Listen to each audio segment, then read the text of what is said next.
Praise to the lord. ఈరోజు దేవుడు మనకిచ్చినటువంటి వాగ్దానం ఏంటంటే, ఇర్మీయా గ్రంథము 30వ అధ్యాయము 17వ వచనం.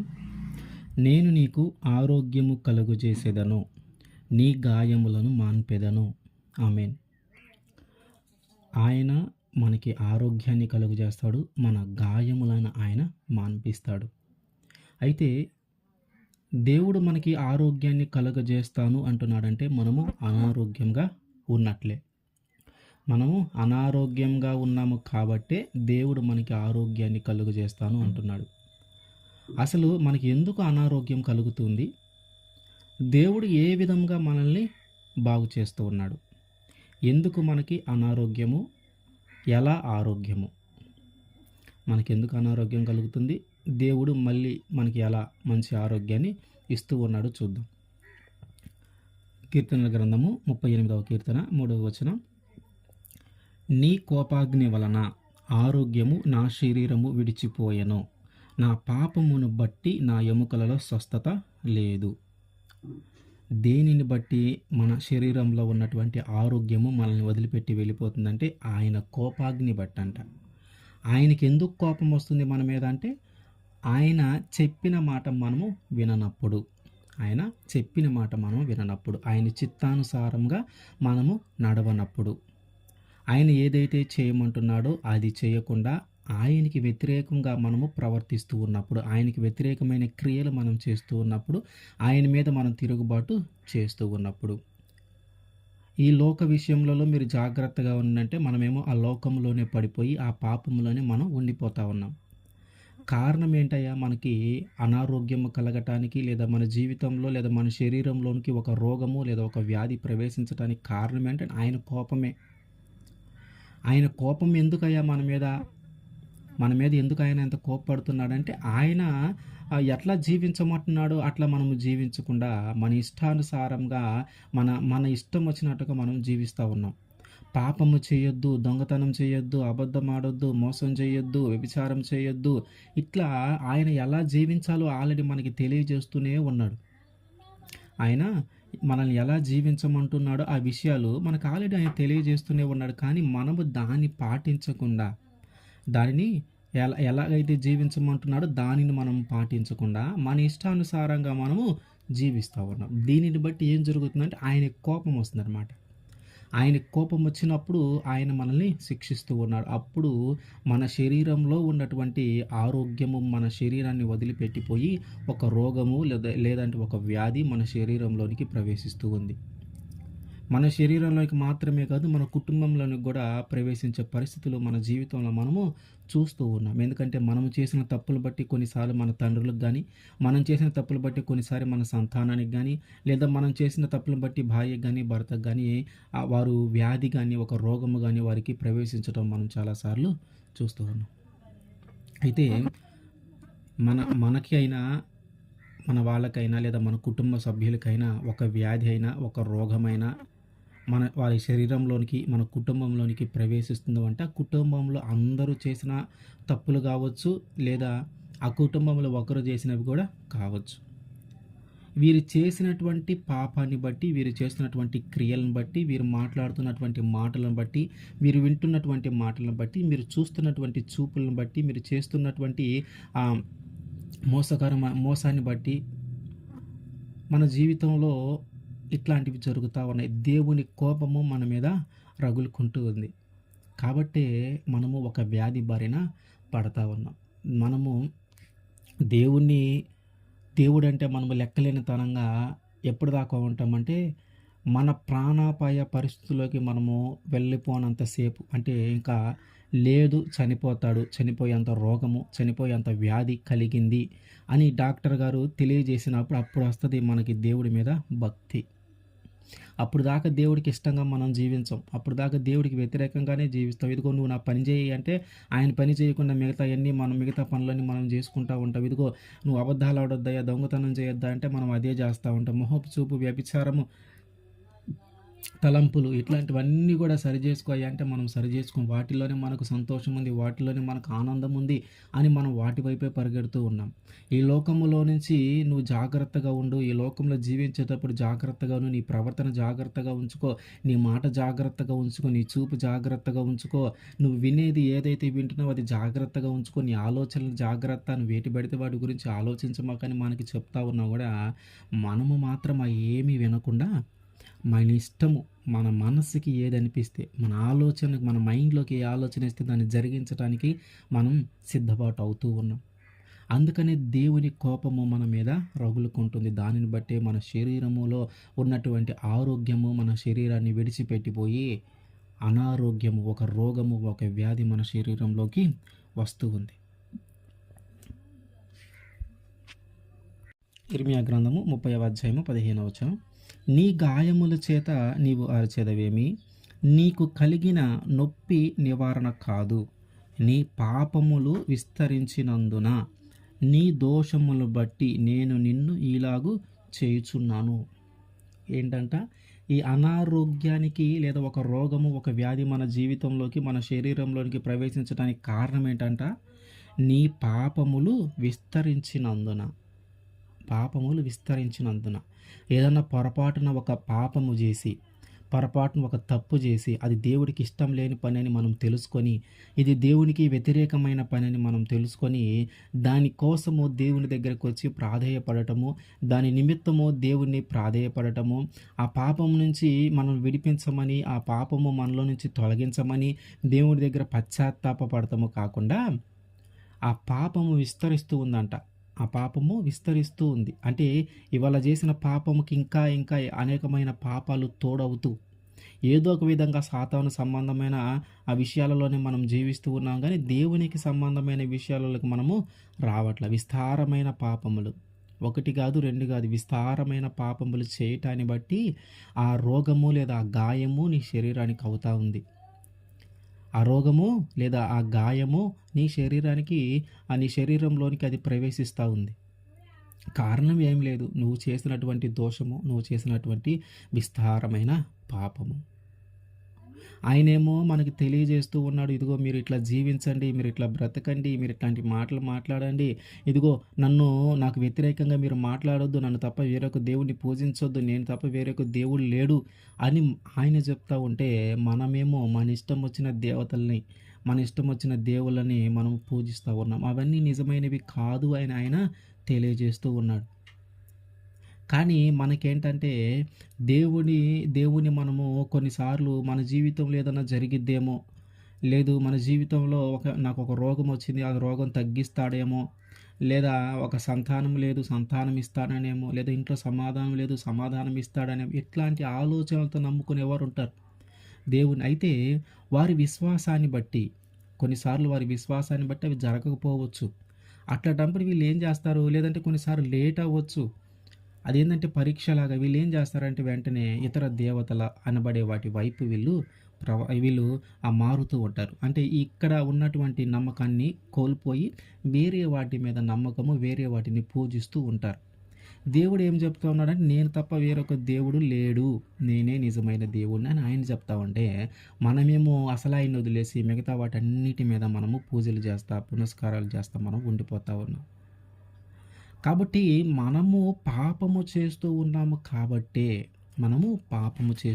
కాబట్టే ఈ లోక సంబంధమైన విషయాలలో మనం పడిపోతూ ఉన్నాం కాబట్టే, చూపులకి సంబంధించిన విషయాలు మనం పడిపోతూ ఉన్నాం కాబట్టి, మాటలకు సంబంధించిన విషయాలు మనం పడిపోతూ ఉన్నాం కాబట్టే, మోసములోనూ, వ్యభిచారములోనూ, అబద్ధములోనూ, దొంగతనములోనూ, తల్లిదండ్రులు దూషించటంలోనూ, తర్వాత మన ఇంటి చుట్టుపక్కల వారిని ద్వేషించటంలోనూ, వారితో ఎల్లప్పుడూ తగాదులు పడటంలోనూ, చర్చికి వచ్చే విషయంలోనూ, ఇట్లా ప్రతి విషయంలో మన దోషమే, ప్రతి విషయంలో మన పాపమే. ప్రతి ఆదివారం దేవుని సన్నిధికి రమ్మంటున్నాడు ఆయన. మనం మాత్రం ఆదివారమే పని పెట్టుకుంటాం. మనం ఆదివారం రోజే పెళ్ళి పెట్టుకుంటాం. ఆదివారం రోజే ఫంక్షన్ ఉంటుంది మనకి. ఆదివారం రోజే మనం వేరే ఊరు వెళ్ళాల్సి వస్తుంది. అంతా కూడా ఆయనకి వ్యతిరేకమే. అంతా ఆయనకి వ్యతిరేకం కాబట్టే మన శరీరంలోనికి మనం చేసిన పాపాన్ని బట్టి మన శరీరంలో ఉన్నటువంటి ఆరోగ్యము తొలగిపోయి అనారోగ్యము మనకి సమీపిస్తూ ఉంది. అప్పుడు వేడుకుంటాం మళ్ళీ. ఎప్పుడైతే మనకి మరణకరమైన రోగం వస్తదో, ఎప్పుడైతే ఆ పాపము వల్ల మనము ఒక వ్యాధి బారిన పడతామో, ఒక రోగం బారిన పడతామో అప్పుడు వేడుకుంటాం. ఏమని, అయ్యా అయ్యా నాకు ఈ రోగం తగ్గించు, నన్ను ఈ వ్యాధి నుంచి విడిపించు, ఇంక నేను నీ మాట వింటానయ్యా, నేను ఇంక నీ మాట వింటానయ్యా, ఇంక నేను సన్నిధికి వస్తానయ్యా, నేను నమ్ముకుంటానయ్యా. ఇట్లాంటి మనం అనేకమైన ఒప్పందాలు దేవుడి దగ్గర చేసుకుంటూ ఉంటాం. కొన్నిసార్లు ఆయన ఏం చేస్తాడంటే మన మీద జాలిపడి మనకు తిరిగి ఆరోగ్యాన్ని దయచేస్తాడు, కానీ తిరిగి మళ్ళీ మనం అదే పాపంలో పడిపోతూ ఉంటాం. అంటే ఇప్పుడు మన శరీరంలోనికి ఒక వ్యాధి ప్రవేశించడానికి కారణం ఏంటంటే మనం చేసేటటువంటి పాపము, మనం చేసేటటువంటి దోషము. దీని ద్వారా ఆయనకి కోపం వస్తుంది మన మీద. యోహాను సువార్త 11వ అధ్యాయము 4వ వచనం. యేసు అది విని, ఈ వ్యాధి మరణము కొరకు వచ్చినది కాదు గాని దేవుని కుమారుడు దాని వలన మహిమపరచబడినట్లు దేవుని మహిమ కొరకు వచ్చినదనెను. ఏంటంటే కొన్నిసార్లు మన శరీరంలోకి ఒక వ్యాధి కానీ ఒక రోగము కానీ ప్రవేశించడానికి కారణం ఏంటంటే మనల్ని పరీక్షించి ఆ తర్వాత ఆ రోగము తగ్గిన విధానాన్ని బట్టి, ఆ రోగము మన శరీరము నుంచి విడిచిపోయిన విధానాన్ని బట్టి దేవుణ్ణి మహిమపరచటానికి కూడా కొన్నిసార్లు మన శరీరంలోకి కొన్ని రోగాలు ప్రవేశిస్తూ ఉంటాయి. అవి మనకి పరీక్షలుగాను, అవి మనకి శోధనలుగాను ఉంటాయి. వాటిలో మనము నిలబడితే, వాటిలో మనము నెగ్గితే ఆ రోగము మనల్ని విడిచిపోయే విధానము. కొన్నిసార్లు ఏంటంటే డాక్టర్ గారు మనకి ఎంత మందులు వాడినా కూడా రోగము తగ్గదు. మనం ఎన్ని హాస్పిటల్ కన్నా వాళ్ళేమో నీకేం లేదయ్యా, నువ్వు భయపడ మాకు అని వాళ్ళు చెప్తూ ఉంటారు, కానీ మనకు కలిగే బాధ మనకి కలుగుతూనే ఉంటుంది. మనకు వచ్చేటటువంటి ఆ బాధ మనకు కలుగుతూనే ఉంటుంది, కానీ మనం ఎన్ని హాస్పిటల్కి వెళ్ళినా కూడా ఆ రోగం ఏంటో మనకి తెలియదు. వాళ్ళు ఎవరు కనిపెట్టలేకపోతూ ఉంటారు. కారణం ఒకటే, అది నిన్ను మార్చడానికి, నిన్ను పరీక్షించడానికి, నిన్ను శోధించటానికి ఆయన కొన్నిసార్లు మన జీవితంలోకి వాటిని ఏర్పాటు చేస్తాడు. ఎందుకంటే ఇప్పటిదాకా తిరిగావు ఎట్లనో ఇప్పుడైనా దేవుని సన్నిధిలోకి రా అనే ఉద్దేశంలో ఆయన ఏర్పాటు చేస్తూ ఉంటాడు. ఎప్పుడైతే నువ్వు ఆయన వైపు తిరుగుతావో వాటిని బట్టి ఆ రోగము నిన్ను వదిలిపోయే విధానము మాత్రం చాలా ఆశ్చర్యకరంగా ఉంటుంది. అంటే అప్పుడు నువ్వేం ట్యాబ్లెట్లు వేసుకోవు, నువ్వే డాక్టర్ని కలవాల్సిన పని లేదు. ఆటోమేటిక్గా నువ్వు దేవుని సన్నిధిలోకి వస్తూ ఉంటే దేవుడు ఎలాగైతే నడిపిస్తూ ఉంటున్నాడో అలా నడుచుకుంటూ వెళితేనే అది తగ్గిపోతూ ఉంటుంది. చాలా ఆశ్చర్యంగా ఉంటాయి ఇవన్నీ. కానీ ఇవన్నీ నిజమే. ఆయన మన శరీరంలోకి ఒక వ్యాధి ప్రవేశిస్తే ఆ వ్యాధి తగ్గిన విధానాన్ని బట్టి మనము ఆయన్ని మహిమపరుస్తూ ఉంటాం. అట్లాగే మన చుట్టూ ఉన్నవారు కూడా అసలు వీడు బ్రతుకుతాడని మేము అనుకోలేదు, ఇంత వ్యాధి ఈ రోగము వచ్చిన వాళ్ళు ఎవరు బ్రతుకుతారని మేము అనుకోలేదు, కానీ వీరు బ్రతికారు. కారణం ఏంటంటే వాళ్ళు పూజించేటటువంటి దేవుడు గొప్పవాడు, అని మనము అట్లాగే మన చుట్టూ ఉన్నవారు కూడా ఆయన్ని మహిమపరచడానికి కొన్నిసార్లు మన జీవితంలో కొన్ని వ్యాధులు, కొన్ని రోగాలు మన జీవితంలోకి వస్తూ ఉంటాయి. 2వ రాజుల గ్రంథము 5వ అధ్యాయము 15వ వచనం. అప్పుడు అతడు తన పరివారముతో కూడా దైవజుని దగ్గరకు తిరిగి వచ్చి అతని ముందర నిలిచి, చిత్తగించుము, ఇజ్రాయేలీయులలోనున్న దేవుడు తప్ప లోకమంతటి యందు మరి యొక్క దేవుడు లేడని నేను ఎరుగుదును. ఈ మాట ఎవరు చెప్తా ఉన్నాడంటే నయమాను చెప్తా ఉన్నాడు. ఈయన సిరియా దేశానికి సంబంధించినటువంటి ఒక వ్యక్తి. ఆయన దేశంలో అనేకమైన దేవతలు, అన్య దేవతలు ఉన్నారు, కానీ వారందరి గురించి కాకుండా ఎవరైతే ఇజ్రాయేలీ దేవుడు ఉన్నాడో ఆయన తప్ప ఇంకా వేరొక దేవుడు లేడు అనే ఒక స్టేట్మెంట్ ఈయన ఇస్తూ ఉన్నాడు. అసలు ఈయన జీవితంలో ఏం జరిగిందంటే నయమాను అనే వ్యక్తి ఒక సిరియా రాజుకి ఒక సైన్యాధిపతి. ఈయన సిరియా దేశాన్ని పరిపాలించేటటువంటి ఒక రాజుకి ఈయన ఒక సైన్యాధిపతి. ఆయన పేరు నయమాను. అయితే ఒకసారి ఏం జరుగుతుందంటే ఇజ్రాయేలీల మీదకి వీరు యుద్ధానికి వెళ్ళినప్పుడు తిరిగి వచ్చేటప్పుడు ఒక చిన్న పాపని చెరగా వీరు తీసుకొని వస్తారు వాళ్ళ దేశానికి, సిరియా దేశానికి. తీసుకొని వచ్చిన తర్వాత కొన్ని రోజులకి నయమానికి ఒక కుష్ఠరోగం వస్తుంది. అప్పుడు ఆ చిన్నదంటది అక్కడ ఇజ్రాయిలు దేశం నుంచి తీసుకొని వచ్చినట్టు ఒక చిన్న పాప అంటది. ఈ ఈ ఈ నా యజమానుడు అంటే ఆమె వాళ్ళ వాళ్ళ వైఫ్‌కి అంటే నయమాను వైఫ్‌కి ఈమె పరిచర్య చేస్తా ఉంటది. నయమాను భార్యకి. ఈ పరిచర్య చేసేటప్పుడు ఈ పాప యజమానురాలుతో అంటే నయమాను భార్యతో చెప్తా ఉంటది.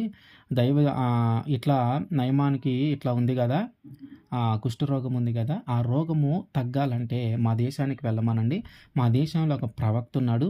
ఆ ప్రవక్త దగ్గరికి గాని మీరు వెళితే ఖచ్చితంగా ఆ రోగం తగ్గుతుంది అని చెప్పిద్ది.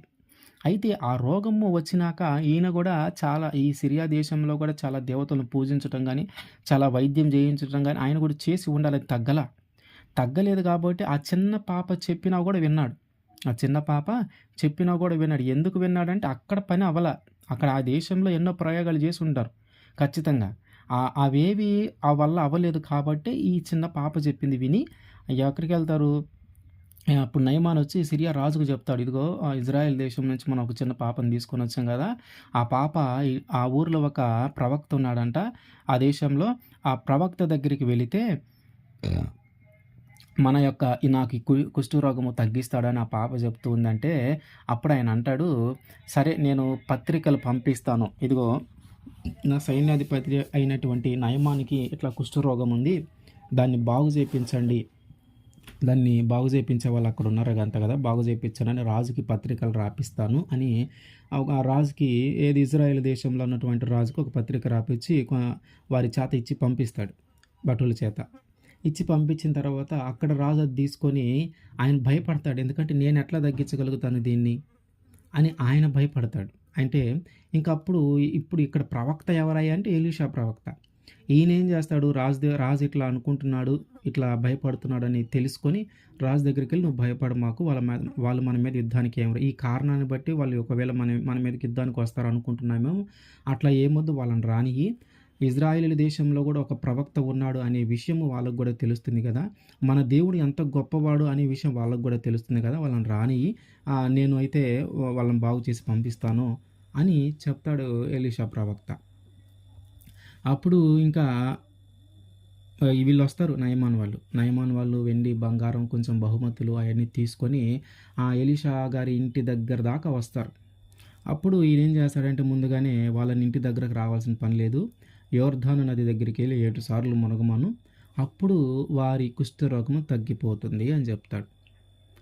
కానీ ఈయనేమనుకుంటాడంటే నయమాను మనము ఆ దైవజనుడి దగ్గరికి లేదా ఆ ప్రవక్త దగ్గరికి మనం వెళితే ఆ ప్రవక్త వచ్చి ఎక్కడైతే నాకు కుష్ఠరోగం కలిగి ఉందో దాని మీద ఆయన చెయ్యి వేసి లేదా నా మీద చెయ్యి వేసి నా కోసం వాళ్ళ దేవునికి ప్రార్థన చేస్తాడేమో అప్పుడు తగ్గిపోతుందని ఈయన ఆలోచించుకొని వచ్చాడు. కానీ వాస్తవంగా ఇక్కడ ఏం జరిగిందంటే కనీసం ఆయన ఇంటి దాకా కూడా ఎలీషా గారు రానివ్వకుండా అటు నుంచి అటే కొంచెం దూరంలో ఉండగానే అటు నుంచి అటే వెళ్ళి యోర్దాను నదిలో 7 సార్లు మునగమను అది తగ్గిపోతుంది అని చెప్పగానే కోపం వచ్చిందనమాట. నేను అంత దూరం నుంచి వచ్చాను. నేనేమనుకుంటున్నాను నా మీద గానీ, ఆ కుష్ఠరోగం మీద కలిగినటువంటి దాని మీద గానీ చెయ్యి వేసి ప్రార్థన చేసి ఆ దేవుడిని వేడుకుంటాడేమో తగ్గుతుందని అనుకుంటే, ఈయన కనీసం ఇంటి దాకా కూడా రానివ్వకుండా అటు నుంచి అటే నన్ను పంపిస్తా ఉన్నాడు. అటు నుంచి అటే పోయి యోర్దాను నదిలో మునగమంటున్నాడు. అప్పుడు తగ్గిద్దంట. నదిలో మునిగితేనో నీళ్ళల్లో మునిగితేనో తగ్గేదైతే మా దేశంలో అనేకమైన నదులు, పవిత్రమైన నదులు చాలా ఉన్నాయి గదా! నేను అక్కడే మునిగేవాడిని గదా! ఈ మాత్రం దానికి నేను ఇక్కడికి రావటం ఎందుకు అని ఆయన అనుకొని కోప్పడి వెళ్ళిపోతా ఉంటాడు. అంతలోకి పక్కన ఉన్నటువంటి ఒక భటులు లాంటి వాళ్ళు ఏం చెప్తారంటే, అయ్యా ఆయన ఏదైనా ఒక గొప్ప పని చేయమంటే చేసేవాడివి కదా! వెండి బంగారాలు ఇయ్యమంటే ఇచ్చేవాడివి కదా! ఇంకా ఏదన్నా చేయమంటే చేసేవాడివి కదా! ఆయన ఏమంటున్నాడు యోర్దాను నదిలో 7 సార్లు మునగమంటున్నాడు. వాటన్నిటికంటే ఇది మేలే కదా నీకు. నీ డబ్బులేం ఖర్చు కావట్లేదు కదా! నిన్నేం ప్రయాస పెట్టట్లేదు కదా! నిన్ను జస్ట్ ఆ నీళ్ళల్లో మునగమంటున్నాడు అంతే కదా! దానికోసం నువ్వు కోప్పడితే ఎట్లా అని ఆయన చెప్తే సరేనని అతని మాట విని యోర్దాను నదిలోకెళ్ళి 7 సార్లు మునుగుతాడు. ఏడోసారి మునగగానే ఆయన శరీరము చిన్న పిల్లల శరీరం ఎట్లాగైతే చక్కగా ఉంటుందో దానిలాగా మారిపోయిందంట. ఇవి తిరిగి అప్పుడు తిరిగి దైవజనుడి దగ్గరికి వచ్చి చెప్తా ఉన్నాడు, అయ్యా నేను 7 సార్లు మునిగాను, నా కుష్ఠరోగం తగ్గిపోయింది, ఇదిగో నీ కోసం చాలా బహుమతులు తెచ్చాను తీసుకో అని అడిగితే ఆయన ఏ బహుమతి తీసుకోడు. అప్పుడు చెబుతాడు ఈ మాట, నా దేశము సిరియా దేశంలో అనేకమైన దేవతలు నేను పూజించాను, అనేకమైన కార్యాలు నేను చేశాను ఈ వ్యాధి తగ్గిపోవటానికి. అయితే ప్రపంచంలో ఎవరు ఎట్లాంటి వారు ఉన్నా సరే, ఇదిగో ఇజ్రాయేలు ప్రజలు ఏ దేవుడిని అయితే పూజిస్తూ ఉన్నారో ఆ దేవుడే నిజమైన దేవుడు, ఆ దేవుడు తప్ప వేరొక దేవుడు లేడు అనే స్టేట్మెంట్ ఒక సిరియా దేశానికి చెందినటువంటి వ్యక్తి ఒక స్టేట్మెంట్ దేవుడి గురించి ఇస్తూ ఉన్నాడు. అంటే ఆ విధంగా దేవుడిని మహిమపరుస్తూ ఉన్నాడు. ఇప్పుడు అన్యజనులు, వారికి దేవుడు తెలియదు, వారి దేవుడు ఏంటి, ఎట్లా ఆయన నమ్మకంగా ఉంటే ఎట్లా చేస్తాడు మన జీవితంలో, ఎట్లాంటి కార్యాలు చేస్తాడు మన జీవితంలో, ఇట్లాంటివి ఏమి లేవు. ఆయనకి దేవుడి యందు భయము భక్తి ఏవీ లేవు. కానీ ఇప్పుడు ఏమంటున్నాడు, ఈయనే దేవుడు, ఈయన తప్ప వేరొక దేవుడు లేడు. చూడండి, దేవుణ్ణి మహిమపరిచాడు. ఎట్లా? రోగము తొలగిపోయింది, ఆయనకున్నటువంటి వ్యాధి తొలగిపోయింది. ఆ వ్యాధి తొలగిపోవటాన్ని బట్టి దేవుణ్ణి ఆయన మహిమపరిచాడు. అదే ఇందాక మనం మాట్లాడుకుంది. కొన్నిసార్లు మన శరీరంలోకి వ్యాధి రావటానికి కారణం ఏంటంటే ఆయన్ని మనం మహిమపరచటానికి. అది మన ద్వారా కానీ మన చుట్టూ ఉన్న వాళ్ళ ద్వారా కానీ ఏదో ఒక విధంగా ఆ రోగము మన శరీరాన్ని వదిలిపోయిన విధానాన్ని బట్టి మనము దేవుణ్ణి మహిమపరుస్తూ ఉంటాం. మనమే కాదు, మన చుట్టూ ఉన్న వారు కూడా దేవుణ్ణి మహిమపరుస్తూ ఉంటారు. ఇప్పుడు మనం ఆ రెండు విషయాలు తెలుసుకున్నాం. ఒకటి ఏంటంటే మన శరీరంలోకి అనారోగ్యము ప్రవేశించడానికి కారణం ఏంటంటే, ఒకటి మనము చేసినటువంటి పాపము, మనం చేసినటువంటి దోషము. రెండో అంశం ఏంటంటే, మన శరీరంలోనికి అనారోగ్యం ప్రవేశించడానికి కారణం ఏంటంటే ఆయన ఆ రోగము తగ్గిపోయిన విధానాన్ని బట్టి ఆయన మహిమపరచడానికి. ఒకటి, పాపమును బట్టి మన శరీరంలోనికి రోగం వస్తుంది. రెండు, మహిమపరచబడటానికి మన శరీరంలోనికి రోగం వస్తుంది. అయితే ఇప్పుడు తప్పిపోయే మార్గం ఏంటి? ఈ శరీరములో ఉన్నటువంటి అనారోగ్యము మన శరీరాన్ని విడిచిపెట్టి పోయి మంచి ఆరోగ్యము మనకి కలగటానికి ఏం చేయాలి? మంచి ఆరోగ్యము మనకి రావటానికి మనం చేయవలసింది ఏంటి? ఇప్పుడు మనం ఏం చూసాం? ఎందుకు అనారోగ్యం కలుగుతుందో చూసాం. ఇప్పుడు ఎలా ఆరోగ్యము కలుగుతుంది, దేవుడు ఎలా మన జీవితంలోకి మన శరీరంలోనికి మంచి ఆరోగ్యాన్ని కలుగు చేస్తాడు అనేది మనం చూద్దాం. సామెతల గ్రంథము 3వ అధ్యాయము 7-8 వచనాలు. నేను జ్ఞానిని గదా అని నీవు అనుకొనవద్దు, యెహోవా యందు భయభక్తులు కలిగి చెడుతనము విడిచిపెట్టుము, అప్పుడు నీ దేహమునకు ఆరోగ్యము, నీ ఎముకలలో సత్తువయు కలుగును. ఏంటంట? మనమే తెలివి కల్ల వాళ్ళము, మనము జ్ఞానము కలిగిన వాళ్ళము, ఈ రోగము తగ్గించుకోవడం పెద్ద సమస్య కాదు, ఈ రోగాన్ని ఈజీగా మనము తగ్గించగలం అని మనము జ్ఞానులుగా మనం అనుకోకుండా, మన ఎడల మనము అతిశయోక్తిగా ఫీల్ అవ్వకుండా ఆయన యందు భయభక్తులు కలిగి చెడుతనము విడిచిపెట్టాలి. ఎప్పుడైతే నువ్వు చెడుతనము విడిచిపెడతావో అప్పుడు నీ దేహానికి ఆరోగ్యము వస్తుంది.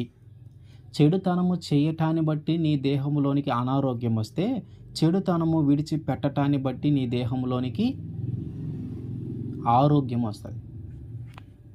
చెడుతనం అంటే ఇంకా ఆయనకి ఇష్టం లేని ప్రతిదీ చెడ్డదే. ఆయన చెప్తూ ఉన్నాడు, నువ్వు ఎలా జీవించాలి, నువ్వు ఎలా ప్రవర్తించాలి, నువ్వు ఎలా మాట్లాడాలి, నీ చూపు ఇట్లా ఉండాలి, నీ మాట ఇట్లా ఉండాలి, నీ ప్రవర్తన ఇట్లా ఉండాలి, ఇదిగో నువ్వు సన్నిధికి రావాలి, నువ్వు ఇలా ప్రార్థన చేయాలి, నువ్వు ఇట్లా ఉండాలి అని ఆయన ఆల్రెడీ మనకి కొన్ని విషయాలు తెలియజేశాడు. మనం ఎలా జీవించాలి అనే విషయాలన్నింటినీ మనకి తెలియజేశాడు. వాటన్నిటిని బట్టి మనం జీవించకపోతే మనం పాపం చేస్తూ ఉన్నట్టే. వాటన్నిటి ప్రకారం మనం జీవించలేదంటే మనం చెడ్డ ప్రవర్తనలో మనం ఉన్నట్టే. కాబట్టి ఆయన ఏమంటున్నాడంటే, నీ చెడుతనాన్ని అంతా నువ్వు వదిలిపెట్టుకుంటే అప్పుడు నీ శరీరంలోకి తిరిగి ఆరోగ్యము వస్తుంది. నువ్వు నీ చెడుతనాన్ని వదిలిపెట్టనంతసేపు నీలో అనారోగ్యమే ఉంటుంది, నీ శరీరంలో అనారోగ్యమే ఉంటుంది. నువ్వు ఎప్పుడైతే ఆ చెడుతనాన్ని వదిలిపెడతావో అప్పుడు నీ యొక్క శరీరంలో ఆరోగ్యము ఉంటుంది. యెషయా గ్రంథము 38వ వచనం 5-6 వచనాలు. నీవు కన్నీళ్ళు విడుచుట నేను చూచి తిని, నీ ప్రార్థన నేను అంగీకరించి ఉన్నాను, ఇంకా 15 సంవత్సరముల ఆయుష్ను నీకు ఇచ్చేదను. ఏంటంట ఇక్కడ? ప్రార్థన. ఇందాకేంది మన చెడుతనం వదిలిపెట్టడం, ఇప్పుడేమో ప్రార్థన. అంటే మనము ప్రార్థించటాన్ని బట్టి మన శరీరంలో ఉన్నటువంటి అనారోగ్యము తొలగిపోయి మంచి ఆరోగ్యము దేవుడు మనకి ఇస్తాడు. హిజ్కియాతో దేవుడు మాట్లాడతాడు, ప్రవక్త ద్వారా మాట్లాడిస్తాడు. ఇదిగో నువ్వు తొందరలోనే చనిపోబోతా ఉన్నావు, నీ సమయం అయిపోయింది, నీ ఇల్లు చక్కబెట్టుకో అని దేవుడు ప్రవక్త ద్వారా మాట్లాడిస్తే, అప్పుడు ఆయన ఏం చేస్తాడంటే ఎక్కడైతే చెప్పాడో ప్రవక్త అక్కడే ఉండి గోడ వైపు తిరిగి దేవుడికి ప్రార్థన చేస్తా ఉన్నాడు. ఏమనంటే, అయ్యా, నేను నీ సన్నిధులు ఎంత యథార్థంగా జీవించాను, ఎంత నిజాయితీగా జీవించాను, నేను ఎట్లా నమ్మకంగా ఉన్నానని నీకు తెలీదా? ఇప్పుడు అకస్మాత్తుగా నన్ను తీసుకొని వెళ్ళిపోతే ఎట్లా అని కన్నీరు విడిచి ప్రార్థన చేస్తూ ఉన్నాడు అనమాట. కన్నీరు విడిచి ప్రార్థన చేస్తూ ఉన్నాడు. దేవుడు ఆయన ప్రార్థన ఆలకించాడు. ప్రవక్త రాజు ఉన్నటువంటి ప్రాంతంలో ఆ భవనంలోనికి వచ్చి చెప్పి తిరిగి వెనక్కి వెళ్ళిపోయి ఆ భవనము సగము దూరం కూడా వెళ్ళాల. ఇంకా ఆ మామూలుగా గేట్ ఉంటుంది కదా బయట, ఆ గేటుకి ఆ ప్రవక్త చెప్పి వెనక్కి వచ్చి కొంచెం దూరం వచ్చి ఉంటాడు కదా, ఆ సగము దూరం ఉందంట. ఇంకా సగం దూరం ఉంది. ఎక్కడికి గేటు దగ్గరికి వెళ్ళడానికి ఇంకా సగం దూరం ఉంది. ఆ భవనంలో నుంచి బయటికి వచ్చి ఆయన ఎక్కడున్నాడంటే, రాజుగారు ఎక్కడైతే ప్రార్థన చేస్తున్నాడు, హిజ్కియా ఎక్కడైతే ప్రార్థన చేస్తున్నాడో ఆయనకి ఈ గేట్ ఎక్కడైతే ఉందో ఆ గేటుకి మధ్యలో ఉన్నాడు. ఈ మధ్యలో చెరసాగం దూరంలో ఉన్నాడనమాట. ఆ మధ్యలోకి రాగానే మళ్ళీ దేవుడు ప్రవక్తతో మాట్లాడి, తిరిగి నువ్వు హిజ్కియా దగ్గరికి వెళ్ళు అని చెప్తా ఉంటాడు. అంటే ఎంత తొందరగా ఆయనకి దేవుడు ఆయన ప్రార్థన ఆలకించాడో చూడండి. ఇంకా ఆ భవనము దాటి, అంటే ఆ రాజభవనాలన్నిటిని దాటి బయటకు కూడా వెళ్ళిపోలా. ఇంకా అక్కడే మధ్యలోనే ఉన్నాడు. నడుచుకుంటూ వస్తున్నాడు, మధ్యలోనే ఉన్నాడు. అప్పుడే మళ్ళీ ప్రవక్త దేవుడు మాట్లాడాడు. ఇదిగో హిజ్కియా కన్నీళ్ళు విడిచి ప్రార్థన చేస్తున్నాడు, ఆయన ఎంతగానో బాధపడుతూ ఉన్నాడు, కాబట్టి తిరిగి ఆయన దగ్గరికి వెళ్ళి చెప్పు, ఏమనంటే, ఇదిగో నీవు కన్నీళ్ళు విడుచుట నేను చూచి తిని నీ ప్రార్థన నేను అంగీకరించాను. ఏమని ప్రార్థన చేశాడు? ఇదిగో నేను చనిపోతానని నాకు ప్రవక్త చెప్పి ఉన్నాడు, నన్ను అంత తొందరగా తీసుకుంటావాయా? ఇదిగో నేను ఎంతో యథార్థవంతంగా జీవించాను, ఎంతో నీతిగా జీవించాను, నీకు తెలుసు కదా నేను ఎంత మంచిగా జీవించాననే విషయము అని ఈయన ప్రార్థన చేస్తూ ఉన్నాడంట కన్నీరు విడిచి. ఆయనేం సమయం కూడా తీసుకోవాలి. ప్రవక్త చెప్పాడు, వెంటనే దాన్ని నమ్మి వెంటనే ప్రార్థన చేశాడు. ఆయన చెప్పింది నిజమో కాదు అని ఆలోచించాల. ఇవాళ కాదులే, రేపు ప్రార్థన చేద్దాంలే, రేపటి నుంచి చేద్దాంలే అని ఆలోచించాల. ఎప్పుడైతే ఆ సమస్య వచ్చిందో వెంటనే ప్రార్థన చేశాడు. దేవుడు కూడా ఆయన ప్రార్థన వెంటనే విని ఆ ప్రార్థనను అంగీకరించి ఏం చేశాడు? 15 సంవత్సరాల ఆయుష్ ఇచ్చాడు. కాబట్టి ప్రార్థన ద్వారా కూడా మన శరీరంలో ఉన్నటువంటి అనారోగ్యాన్ని మనం పోగొట్టగలం. చెడుతనాన్ని వదిలిపెడితే మన శరీరంలో ఉన్నటువంటి అనారోగ్యం పోయి ఆరోగ్యం వస్తుంది. అట్లాగే ప్రార్థన ద్వారా కూడా మన శరీరంలో ఉన్నటువంటి అనారోగ్యము తొలగిపోయి మంచి ఆరోగ్యము దేవుడు మనకి ఇస్తాడు. 1 పేతురు 2:24 మనము పాపముల విషయమై చనిపోయి నీతి విషయమై జీవించినట్లు ఆయన తానే తన శరీరమందు మన పాపములను మానవ మీద మోసికొనెను. ఆయన పొందిన దెబ్బల చేత మనకి స్వస్థత కలుగుచున్నది. ఆయన దెబ్బలు తినటం వల్ల మన శరీరానికి స్వస్థత వస్తుందంట. సాధారణంగా మనము తప్పు చేస్తే మనకి దెబ్బలు పడాల, మనము పాపం చేస్తే ఆ పాప ఫలితాన్ని మనము అనుభవించాల. ఆ పాపము ద్వారా పొందేటటువంటి శిక్ష మన శరీరానికి తగలాల. కానీ దేవుడు ఏం చేశాడంటే, మనము చేసినటువంటి పాపములన్నిటి విషయమై ఆయన శరీరం మీద దెబ్బలు పడతా ఉన్నాయి. ఆ పాప ఫలితము ఆయన భుజాల మీద వేసుకొని ఆయన మోస్తూ ఉన్నాడు. మనం చేసిన పాపాలను బట్టి ఆయన దెబ్బలు తింటూ ఉంటే మన శరీరానికి అప్పుడు స్వస్థత కలుగుతూ ఉందంట. ఈరోజు మనం ఇంత ఆరోగ్యంగా ఉన్నామంటే దానికి కారణం ఏంటంటే ఆయన దెబ్బలు తినటం వలన మనము చేసిన పాప ఫలితము మన మీదకి రాకుండా, మనము చేసినటువంటి పాపము యొక్క శిక్ష మన మీదకి రాకుండా, ఆయన దెబ్బలు తినటాన్ని బట్టి, ఆ దెబ్బలు ఆయన తింటున్నాడు గాబట్టి, ఆయన శరీరానికి దెబ్బలు తగులుతూ ఉన్నాయి గాబట్టి, మన శరీరము ఆరోగ్యంగా ఉంది. కాబట్టి ఆయన పొందిన దెబ్బల చేతనే మనకి స్వస్థత కలుగుతా ఉంది. సిలువలో ఆయన ఎన్నో దెబ్బలు తిని, రక్తాన్ని కార్చి, మన పాపముల నిమిత్తము ఆయన బలిగా అర్పించబడ్డాడు. మన పాపముల నిమిత్తము ఆయన తన ప్రాణాన్ని అప్పగించాడు. మన పాపముల నిమిత్తము ఆయన సిలువనెక్కాడు. మన పాపముల నిమిత్తమే ఆయన ఎన్నో బాధలు అనుభవించి, ఎన్నో దెబ్బలు అనుభవించి, మరణించి తిరిగి లేచాడు. కాబట్టి ఇప్పుడు మన శరీరం ఆరోగ్యంగా ఉందంటే కారణము మనం ఆయన రక్తంలో కడగబడ్డాము అని. మనము ఆయన రక్తంలో కడగబడ్డాము కాబట్టి మనం ఆరోగ్యంగా ఇంకా ఉండగలిగాం. మనము ఆరోగ్యంగా ఉండము ఎందుకంటే ఆయన పొందిన దెబ్బల చేత మనము స్వస్థత పొందుకుంటూ ఉన్నాం. నిర్గమకాండము 23వ అధ్యాయము 25వ వచనం. నీ దేవుడైన యెహోవాని సేవింపవలెను, అప్పుడు ఆయన నీ ఆహారమును నీ పానమును దీవించును, నేను నీ మధ్య నుండి రోగమును తొలగించెదను. ఏం చేయాలంట? మనము ఆయన్నే పూజించాలా. ఆయన తప్ప వేరొక దేవుని మనము పూజించకూడదు.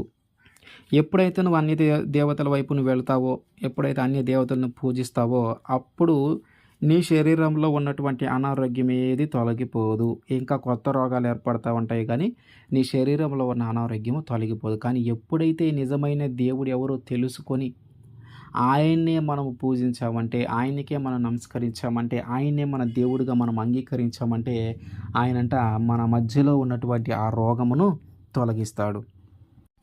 మత్తయి సువార్త 8వ అధ్యాయం 13వ వచనం.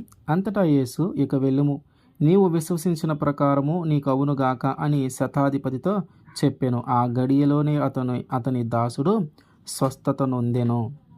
ఇక్కడేంటంట? విశ్వాసము ద్వారా మనలో ఉన్నటువంటి రోగము కానీ, మనలో ఉన్నటువంటి వ్యాధి కానీ తొలగించబడుతుంది. అయితే ఏమని విశ్వసించాలి? యేసుక్రీస్తు వారే నిజమైన దేవుడు. ఆయన తప్ప వేరొక దేవుడు లేడు. మనిషి చేసిన పాపములన్నిటి నుంచి మనిషిని విడిపించగలిగిన దేవుడు యేసుక్రీస్తు వారు ఒక్కరే. మనిషి చేసిన పాపములన్నిటి నుంచి విడిపించగలిగింది యేసుక్రీస్తు వారు ఒక్కడే. ఆయన తప్ప మనిషి పాపములను క్షమించగలిగిన వారు ఎవరు లేరు. ఆయన దగ్గరే జీవము మరణము ఉంది. ఒకరు మరణించాలన్నా, ఒకరు జీవించాలన్నా ఆయన వశంలో ఉన్నది. ఒకరి శరీరంలో నుంచి ఒక రోగమును తొలగించాలన్నా, ఒకరి శరీరంలోనికి ఒక రోగము ప్రవేశించాలన్నా ఆయన వశంలోనే ఉన్నది. ఈ విషయాన్ని మనము విశ్వసించాలా. అట్లాగే ఎప్పుడైతే మనం ఆయన నమ్ముకుంటామో, ఎప్పుడైతే మనం ఆయన మీద ఆధారపడతామో, ఎప్పుడైతే మనం ఆయనకి ప్రార్థన చేస్తామో, ఆయన ఖచ్చితంగా మనల్ని ఆ రోగము నుంచి, ఆ వ్యాధి నుంచి విడిపిస్తాడు అని మనము విశ్వసించాలి. ఇక్కడ ఎవరైనా శతాధిపతి తన దాసుల్లో ఒకరికి అనారోగ్యము కలిగి ఉంటాడు. అయితే ఆ ఊరికి పక్కగానే యేసుక్రీస్తు వారు వచ్చాడనే విషయం ఆయన తెలుసుకొని వస్తాడు. చాలామంది గుంపుగా ఉంటారు. వచ్చి ఆయన ఏమంటాడంటే, ఇదిగో నా దాసుడికి ఇట్లా ఆరోగ్యము బాగలేదు, చనిపోయే పరిస్థితుల్లో ఉన్నాడు. కాబట్టి మీరు ఒకసారి ప్రార్థన చేస్తారా? మీరు ఒకసారి నా దాసుడి గురించి ప్రార్థన చెయ్యండి అని అంటా ఉంటాడు. కానీ యేసుక్రీస్తు వారు ఏమంటాడు? సరే, దగ్గరే కదా, నేనే మీ ఇంటికి వస్తాను, నేనే మీ ఇంటికి వచ్చి మీ దాసుని నేను స్వస్థపరుస్తాను, ఆ రోగం నుంచి నేను విడిపిస్తాను అని యేసుక్రీస్తు వారు ఆ శతాధిపతితో చెప్తా ఉంటాడు. అప్పుడు శతాధిపతి అంటాడు, అయ్యా, నీవు నా ఇంటికి రావడానికి నేను ఏ పాటి వాడిని? నీవు నా ఇంటికి వచ్చే అంత మంచివాడిని నేనైతే కాదు. కాబట్టి నువ్వు ఎక్కడి నుంచి ఒక మాట చెప్పు. ఏమని? ఇదిగో నీ దాసుడు బాగుపడతాడు, అతని యొక్క రోగం అతని నుంచి విడిపోతుంది, అతని రోగము అతని శరీరమును వదిలిపెట్టి వెళ్ళిపోతుందని ఒక మాట చెప్పు చాలు, అతను బాగుపడతాడు.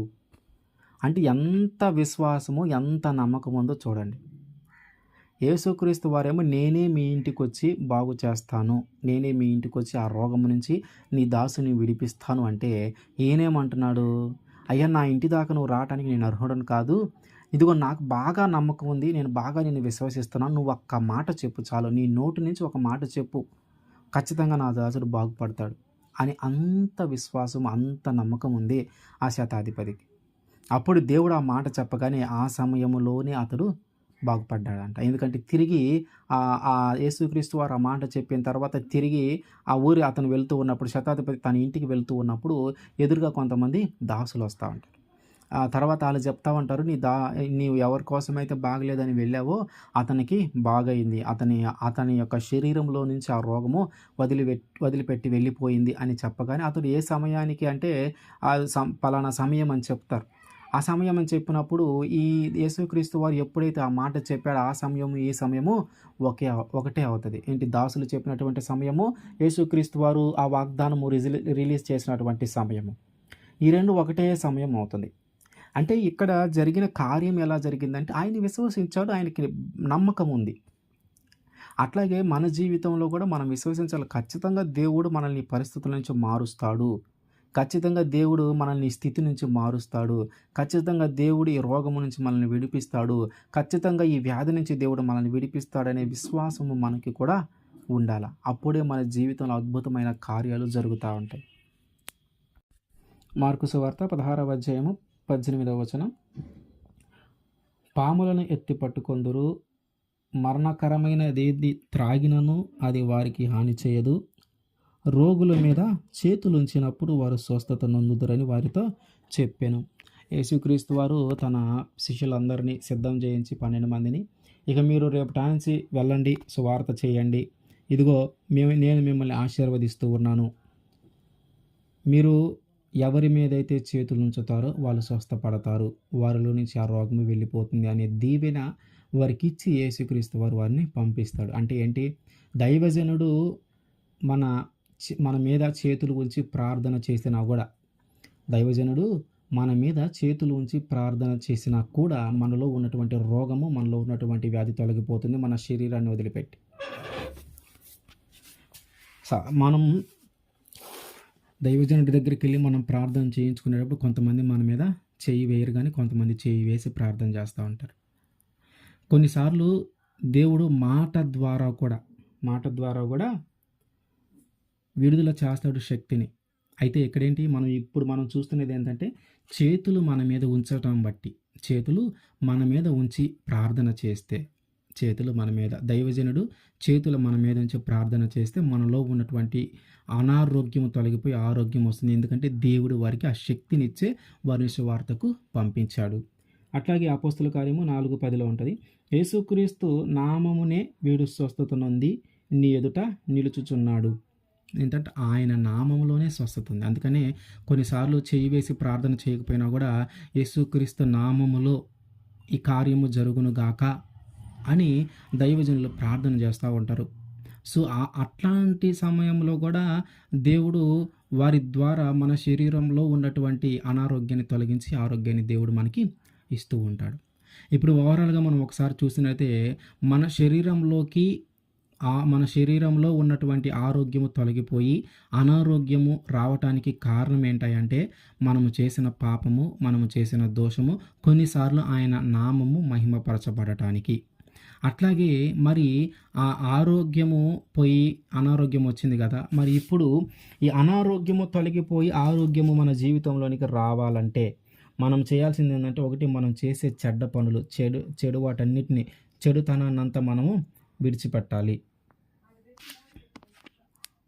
ఆయన పొందిన దెబ్బల, మన పాపముల విషయము ఆయన పొందిన దెబ్బల చేత మనకి స్వస్థత కలుగుతుంది. మనము ఆయన్నే సేవించాలి, ఆయన తప్ప వేరొక దేవుని సేవించకూడదు. అట్లాగే ప్రార్థన ద్వారా కూడా ఆయన మనకి మంచి ఆరోగ్యాన్ని ఇస్తాడు.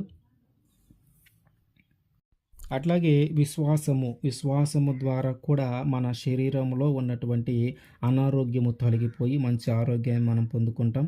అట్లాగే దైవజనులు రోగుల మీద చేతులు ఉంచి ప్రార్థన చేసినప్పుడు ఖచ్చితంగా శరీరం నుంచి ఆ అనారోగ్యము లేదా ఆ రోగము లేదా ఆ వ్యాధి తొలగిపోయి మంచి ఆరోగ్యం కలుగుతుంది. అట్లాగే యేసుక్రీస్తు వారి నామమున ప్రార్థన చేసిన, యేసుక్రీస్తు వారి నామమున అడిగిన మనలో ఉన్నటువంటి, మన శరీరంలో ఉన్నటువంటి ఆ వ్యాధి, ఆ రోగము తొలగిపోతూ ఉంది. కాబట్టి మనము ఆయన ఇచ్చేటటువంటి ఆరోగ్యాన్ని మనం పొందుకోవాలంటే, ఆయన ఇచ్చేటటువంటి ఆరోగ్యాన్ని మనం పొందుకోవాలంటే, మనము విశ్వసించాలి, మనం ప్రార్థించాలి. ఆయనే దేవుడని మనం నమ్మాలి. ఆయన పొందిన దెబ్బల చేతే మనకు స్వస్థత కలుగుతుంది. దైవజనులు ప్రార్థించటం ద్వారా, యేసుక్రీస్తు నామమున అడగటం ద్వారా, వీటన్నిటి ద్వారా మనలో ఉన్నటువంటి అనారోగ్యం అంతా కూడా తొలగిపోయి మంచి ఆరోగ్యాన్ని దేవుడు మనకి ఇస్తాడు. ఆమేన్.